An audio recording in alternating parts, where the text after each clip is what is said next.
भगवान शिव ने नंदी को ही अपनी सवारी क्यों चुना, जबकि उनके पास पूरी सृष्टि की सबसे शक्तिशाली शक्तियां मौजूद थीं? आखिर एक साधारण बालक कैसे बन गया महादेव का सबसे करीबी? हजारों साल पहले एक महान ऋषि थे, शिलाद मुनि। उनके पास ज्ञान था, तप था, लेकिन कोई संतान नहीं थी। उन्होंने निश्चय किया, मुझे ऐसा पुत्र चाहिए जो साधारण ना हो, जो मृत्यु से परे हो। इसके लिए उन्होंने वर्षों तक कठोर तपस्या की और अंत में प्रकट हुए भगवान शिव। शिव ने कहा, तुम्हें एक पुत्र मिलेगा जो मेरा अंश होगा। अगले ही दिन यज्ञ के दौरान धरती फटी और एक दिव्य बालक प्रकट हुआ। शिलाद मुनि ने उसे उठाया और नाम रखा नंदी। बचपन से ही अलग था। जहां दूसरे बच्चे खेलते थे, वो ध्यान में लीन रहता था। कम उम्र में ही वेद, शास्त्र, योग सब में पारंगत। लेकिन एक दिन कुछ ऋषि आश्रम आए और उन्होंने नंदी को देखकर कहा, ये बालक अल्पायु है, इसका जीवन बहुत छोटा है। ये सुनकर शिलाद मुनि टूट गए, लेकिन नंदी नहीं डरा। उसने कहा,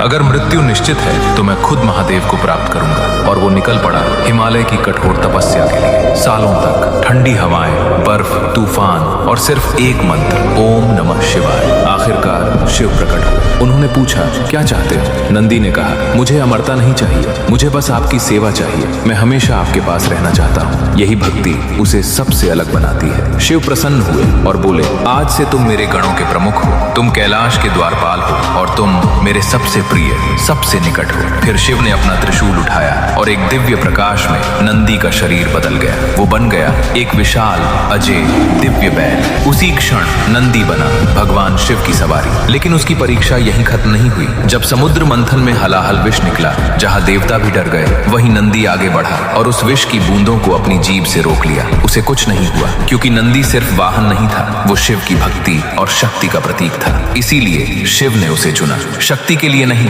भक्ति के लिए। और इसलिए आज भी नंदी के कान में बोली गई हर प्रार्थना सीधे शिव तक पहुंचती है। अगर आप भी सच्ची भक्ति की ताकत मानते हैं तो कमेंट में लिखो, जय नंदी।